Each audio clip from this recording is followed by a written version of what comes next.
नमस्कार। प्रादेशिक समाचार के साथ मैं प्रियंका कुमारी। पहले मुख्य समाचार। झारखंड उच्च न्यायालय ने राज्य सरकार को कोरोना जांच में तेजी लाने और प्लाज्मा बैंक तैयार करने का दिया निर्देश।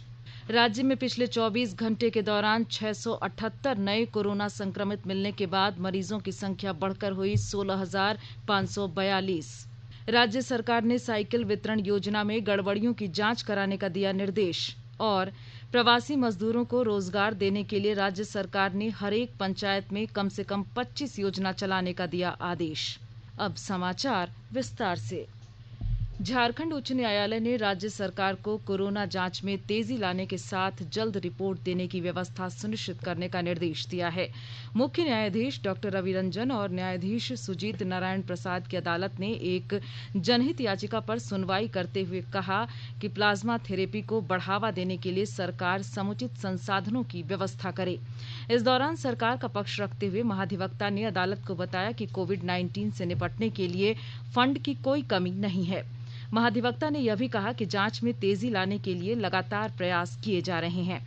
इस सिलसिले में पूरे राज्य में 3 दिनों तक विशेष जांच अभियान चलाया गया था। अदालत ने सरकार को 4 सितंबर तक प्रगति रिपोर्ट देने का भी निर्देश दिया। राज्य में पिछले 24 घंटे के दौरान 678 नए पॉजिटिव मामले आने के साथ कोरोना संक्रमितों की संख्या बढ़कर 16,542 हो गई है। इसमें 8,885 सक्रिय मामले हैं, जबकि स्वस्थ होने वाले लोगों की संख्या 7,503 और मृतकों की संख्या 154 है। वहीं संक्रमितों के स्वस्थ होने की दर 45.44% और मौत की दर 0.91% है। इधर कल 9 संक्रमितों की मौत की पुष्टि स्वास्थ्य विभाग ने की है। राहत की बात है कि इस दौरान उपचार के बाद स्वस्थ हो चुके 821 लोगों को कोविड अस्पतालों से छुट्टी दे दी गई। नए मरीजों में सबसे ज्यादा रांची से 160, गिरिडीह से 109, दुमका से 59 और पूर्वी सिंहभूम से 56 संक्रमित मिले हैं। तो हजारीबाग से 2 और पूर्वी सिंहभूम, धनबाद, रामगढ़ एवं पलामू से एक कोरोना मरीज की मौत की खबर है। वहीं रांची से सबसे ज्यादा 369 एवं लातेहार से 112 मरीज स्वस्थ हुए हैं।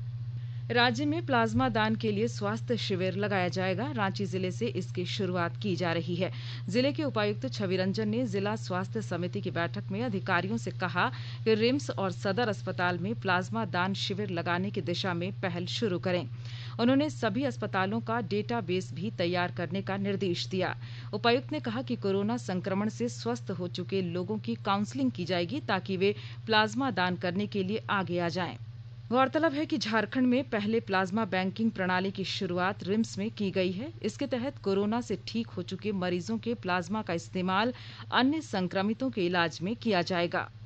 केंद्र सरकार ने राज्यों से किराने की दुकान में काम करने वालों तथा सब्जी और अन्य फेरी वालों की कोविड जांच कराने को कहा है। केंद्रीय स्वास्थ्य मंत्रालय के सचिव राजेश भूषण ने इस बात पर जोर दिया है कि ऑक्सीजन की सुविधा से युक्त एम्बुलेंसों से परिवहन की सुविधा और तेजी से कार्रवाई करने की व्यवस्था भी की जानी चाहिए। श्री भूषण ने कहा है कि हमारा बुनियादी लक्ष्य महामारी की रोकथाम, खास तौर पर नए इलाकों में इसके फैलाव को रोकना और हर कीमत पर लोगों की जान बचाना होना चाहिए। स्वास्थ्य और परिवार कल्याण मंत्रालय ने लोगों को सलाह दी है कि वे नोवल कोरोना वायरस से अपने को सुरक्षित रखने के लिए सभी बुनियादी एहतियाती उपायों का पालन करें और सामाजिक दूरी बनाए रखें। एक रिपोर्ट। सरकार ने कहा है कि आवश्यक वस्तुओं की पर्याप्त आपूर्ति जारी है और लोगों को चिंता करने की कोई जरूरत नहीं है। लोगों को सलाह दी जाती है कि वे आवश्यक वस्तुओं और चिकित्सा सामानों की खरीदारी करते समय धैर्य रखें और शांत रहें। आवश्यक वस्तुओं को खरीदने के लिए बार बार बाहर निकलने से बचें। साथ ही लोगों से हाथ मिलाने और गले लगने से भी बचना चाहिए। बाजार, मेडिकल स्टोर और अस्पतालों में लोग कम से कम 1 मीटर की दूरी बनाए रखें। घर पर गैर जरूरी सामाजिक समारोह से बचा जाना चाहिए और घर पर मेहमानों को नहीं बुलाना चाहिए। लोगों को अपनी आंख, नाक और मुंह छूने से बचना चाहिए और लगातार हाथ साफ करते रहना चाहिए। हाथ को दोनों तरफ से कम 20 सेकंड तक रगड़कर धोना चाहिए। यदि कोई व्यक्ति खांसी या बुखार से पीड़ित है तो वह दूसरों के संपर्क में आने से बचे और डॉक्टर से तुरंत परामर्श ले। स्वास्थ्य मंत्रालय ने कोरोना वायरस के बारे में जानकारी के लिए एक टोल फ्री नंबर 1075 जारी किया है। इधर राज्य सरकार की ओर से भी कई दिशा निर्देश जारी किए गए हैं। इस सिलसिले में सरकार ने हेल्पलाइन नंबर 181 जारी किया है। सरकार ने कहा है कि कोरोना वायरस से संदिग्ध तौर पर संक्रमित कोई व्यक्ति पाया जाता है तो इसकी सूचना 0651 जो रांची का कोड है और टेलीफोन नंबर 2261-000 तथा 2261-002 के अलावा फैक्स नंबर 2261-856 और मोबाइल नंबर 9955837428 पर दी जा सकती है। आकाशवाणी रांची भी आपसे अपील करता है कि कोविड-19 के संक्रमण से बचने और अन्य लोगों को सुरक्षित रखने के लिए कृपया घर पर ही रहें और सरकारी दिशा निर्देशों का पालन करें। दुबई से कोझिकोड आ रहे एयर इंडिया के विमान की दुर्घटना में 2 पायलट सहित 18 लोग मारे गए हैं और घायल यात्रियों को मल्लोपुरम और कोझिकोड के अस्पतालों में भर्ती कराया गया है। विमान में 2 पायलट और चालक दल के 5 सदस्य सहित 191 लोग सवार थे। नागरिक उड्डयन महानिदेशालय ने बताया कि विमान कारीपुर हवाई अड्डे पर उतरते समय रनवे से 35 फुट नीचे गिर गया और टुकड़ों में टूट गया। माना जा रहा है कि भारी वर्षा दुर्घटना का एक कारण हो सकती है। नागरिक उड्डयन मंत्री हरदीप सिंह पुरी ने बताया कि एयर इंडिया, भारतीय हवाई अड्डा प्राधिकरण और विमान दुर्घटना जांच ब्यूरो के विशेषज्ञों के 2 दल कोझिकोड भेजे गए हैं। प्रधानमंत्री नरेंद्र मोदी ने इस हादसे पर गहरी संवेदना जताते हुए केरल के मुख्यमंत्री से राहत कार्यों की भी जानकारी ली। आकाशवाणी के ताजा तरीन समाचारों के लिए आप हमारी वेबसाइट newsonair.com पर लॉग ऑन कर सकते हैं। ताजा समाचार ट्विटर @AIR न्यूज अलर्ट्स और Facebook page all India radio news पर भी उपलब्ध है। आप प्रादेशिक समाचार एकांश के ट्विटर अकाउंट @AIR न्यूज_रांची और Facebook page AIR news Ranchi के अलावा YouTube channel regional news unit Ranchi पर भी हमारे बुलेटिन सुन सकते हैं। प्रादेशिक समाचार आप आकाशवाणी रांची से सुन रहे हैं।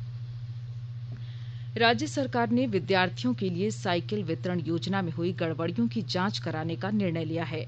अनुसूचित जनजाति, अनुसूचित जाति, अल्पसंख्यक और पिछड़ा वर्ग कल्याण विभाग ने सभी जिलों के उपायुक्तों को जांच समिति बनाने का निर्देश दिया है। यह समिति सरकारी विद्यालयों में पढ़ने वाले अनुसूचित जनजाति, अनुसूचित जाति और पिछड़ा वर्ग के विद्यार्थियों के घर घर जाकर साइकिल खरीदारी का भौतिक सत्यापन करेगी। विभाग को यह शिकायत मिली थी कि साइकिल खरीदने के लिए विद्यार्थियों के बैंक खाते में राशि उपलब्ध कराई गई थी, लेकिन कई विद्यार्थियों ने इसका इस्तेमाल साइकिल खरीदने में नहीं किया है। रांची जिले में जमीन का दाखिल खारिज बिना किसी जायज वजह से लंबित रखने वाले अंचल पदाधिकारियों और राजस्व कर्मियों पर कार्रवाई की जाएगी। जिले के उपायुक्त छवि रंजन ने सभी अंचल अधिकारियों को 12 अगस्त तक दाखिल खारिज के लंबित मामलों का निपटारा कर रिपोर्ट देने का निर्देश दिया है। उन्होंने यह भी कहा कि अगर किसी अंचल से रिपोर्ट गलत आती है तो संबंधित पदाधिकारी पर अनुशासनात्मक कार्रवाई भी की जाएगी। हजारीबाग नगर निगम क्षेत्र में पिछले 3 महीने से मानदेय का भुगतान लंबित रहने पर आउटसोर्सिंग के माध्यम से काम करने वाले सफाई कर्मी हड़ताल पर चले गए हैं। इसके कारण सफाई का काम प्रभावित हो रहा है। नगर आयुक्त माधवी मिश्रा ने कर्मियों से अपील की है कि कोरोना काल को देखते हुए सफाई कार्य में सहयोग करें। ये जो आउटसोर्सिंग के लेबर स्ट्राइक पे चले गए, इसकी जानकारी मुझे मॉर्निंग में मिली है। जो 2 दिन इनफॉर्मली ये बताया गया था कि उन लोग का पेमेंट नहीं हो पाया है। तो ये जैसा कि आप लोग जान ही रहे हैं, मैंने 1 वीक पहले चार्ज लिया है, तो मुझे ये जानकारी मिली थी। एक पेमेंट ना होने का कारण है कि हमारी जो डीडीओ हैं, जो एडिशनल म्युनिसिपल कमिश्नर है, वो कोविड पॉजिटिव है, ये आप लोगों को पता ही है, तो वो क्वारंटाइन है। सेकेंडली कि मैं देख लेती हूँ कि उनके पेमेंट होने में क्या दिक्कतें थी। मेरा उन लोगों से रिक्वेस्ट ये होगा कि कोरोना के समय में हम लोग थोड़ा सा सहभागिता और कोऑपरेशन से काम करें तो अच्छा रहेगा। काम किया है तो ऑब्वियसली पेमेंट तो उनको किया ही जाएगा। झारखंड की सभी पंचायतों में मनरेगा के तहत कम से कम 25 योजनाएं संचालित की जाएगी। मनरेगा आयुक्त सिद्धार्थ त्रिपाठी ने वीडियो कॉन्फ्रेंसिंग के जरिए सभी जिलों के उप विकास आयुक्तों से कहा कि हर गांव में मनरेगा की योजनाएं और ज्यादा से ज्यादा मजदूरों को रोजगार देना सुनिश्चित करें। मनरेगा आयुक्त ने बिरसा हरित ग्राम योजना और जल समृद्धि योजना के तहत शुरू की गई योजनाओं को समय पर पूरा करने का भी निर्देश दिया। उन्होंने कहा कि बिरसा हरित ग्राम योजना के तहत लगे पौधे का सामाजिक अंकेक्षण भी कराया जाएगा। पंचायती राज मंत्री नरेंद्र सिंह तोमर ने कहा है कि पंचायतों के सरपंच और अन्य निर्वाचित प्रतिनिधियों को गांव के समग्र विकास की जिम्मेदारी पूरी करनी चाहिए। उन्होंने कहा कि पंचायतों के प्रतिनिधियों को शिक्षा, स्वास्थ्य और पोषण जैसे विषयों पर कार्य करने की पहल करनी चाहिए ताकि देश का प्रत्येक गांव समग्र विकास की दिशा में आगे बढ़ सके। नई दिल्ली में राष्ट्रीय पंचायत पुरस्कार वितरण समारोह में वीडियो कॉन्फ्रेंस के जरिए आयोजित समारोह में श्री तोमर ने पुरस्कार जीतने वाले पंचायत प्रतिनिधियों को बधाई देते हुए कहा कि अन्य पंचायतों को भी पुरस्कार विजेता पंचायतों से प्रेरणा लेनी चाहिए ताकि वे अगले साल पुरस्कार जीत सकें। उन्होंने कहा कि प्रधानमंत्री नरेंद्र मोदी ने कोरोना महामारी के दौर में आत्मनिर्भर भारत अभियान का शुभारंभ करके देश को नई दिशा दी है। प्रधानमंत्री नरेंद्र मोदी आज राष्ट्रीय स्वच्छता केंद्र का उद्घाटन करेंगे। यह स्वच्छ भारत मिशन के अंतर्गत अनुभव साझा करने का माध्यम होगा। राष्ट्रपिता महात्मा गांधी को श्रद्धांजलि के रूप में प्रधानमंत्री नरेंद्र मोदी ने 10 अप्रैल 2017 को गांधी जी के चंपारण सत्याग्रह के शताब्दी समारोह के अवसर पर पहली बार राष्ट्रीय स्वच्छता केंद्र की घोषणा की थी। इस केंद्र से देश के स्वच्छता अभियान से संबंधित विशेष दृश्य श्रव्य कार्यक्रम का लाभ लिया जा सकेगा। इसमें विश्व के इतिहास में सबसे बड़े व्यवहार परिवर्तन अभियान से संबंधित भारत की स्वच्छता यात्रा के बारे में बताया जाएगा।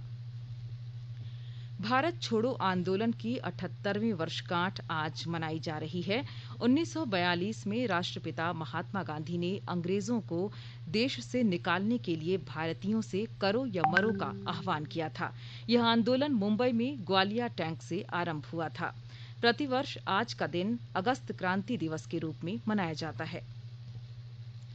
9 अगस्त को विश्व आदिवासी दिवस के मौके पर राज्य में अब हर साल सार्वजनिक अवकाश रहेगा।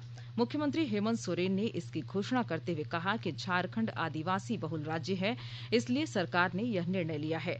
उन्होंने कहा कि आदिवासियों के हित में सरकार ने कई और कदम उठाए हैं।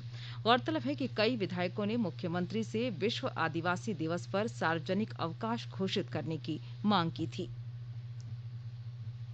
केंद्र सरकार के इंस्पायर अवार्ड योजना में शामिल होने के लिए 30 सितंबर तक इच्छुक विद्यार्थी ऑनलाइन आवेदन कर सकते हैं। इसके तहत छठी कक्षा से 10वीं तक के विद्यार्थियों को नए और इनोवेटिव आइडियाज को ऑनलाइन बताना है। उधर देश के चुनिंदा 15 संस्थानों में MBA एवं PGDM इनोवेटिव एंटरप्रेन्योरशिप एवं वेंचर डेवलपमेंट कोर्स के लिए 5 सितंबर को आयोजित होने वाली प्रवेश परीक्षा के लिए विद्यार्थी 28 अगस्त तक ऑनलाइन आवेदन कर सकते हैं। इधर झारखंड कंबाइंड प्रवेश परीक्षा के लिए 31 अगस्त तक आवेदन भरे जा सकेंगे। और अब संक्षिप्त खबरें। चतरा जिले के सदर थाना क्षेत्र से 2 मोबाइल चोरों को पुलिस ने गिरफ्तार किया है। चोरों के पास से पुलिस ने 5 मोबाइल बरामद किए हैं। रांची में होम क्वारंटाइन का उल्लंघन के आरोप में 36 लोगों के खिलाफ प्राथमिकी दर्ज की गई है। उपायुक्त छवि रंजन ने बताया कि 100 लोगों को होम क्वारंटाइन में रहने का निर्देश दिया गया था। इनमें 36 लोग घर पर नहीं मिले। झारखंड पुलिस ने कहा है कि क्वारंटाइन की अवधि पूरा करने के बाद कार्य पर आने वाले पुलिसकर्मियों के क्वारंटाइन अवधि को अवकाश नहीं माना जाएगा। इस संबंध में पुलिस मुख्यालय ने आदेश जारी किया है। और राज्य की अदालतों और न्यायाधीशों की सुरक्षा का अंकेक्षण पुलिस द्वारा किया जा रहा है। इस संबंध में सभी जिलों के पुलिस अधीक्षकों को आवश्यक जानकारी देने को कहा गया है। अंत में मुख्य समाचार एक बार फिर। झारखंड उच्च न्यायालय ने राज्य सरकार को कोरोना जांच में तेजी लाने और प्लाज्मा बैंक तैयार करने का दिया निर्देश। राज्य में पिछले 24 घंटे के दौरान 678 नए कोरोना संक्रमित मिलने के बाद मरीजों की संख्या बढ़कर हुई 16,542। राज्य सरकार ने साइकिल वितरण योजना में गड़बड़ियों की जांच कराने का दिया निर्देश। और प्रवासी मजदूरों को रोजगार देने के लिए राज्य सरकार ने हर एक पंचायत में कम से कम 25 योजना चलाने का दिया आदेश। इसके साथ ही आकाशवाणी रांची से प्रादेशिक समाचार का ये बुलेटिन समाप्त हुआ। नमस्कार। घर में रहिए, सुरक्षित रहिए और सुनते रहिए आकाशवाणी।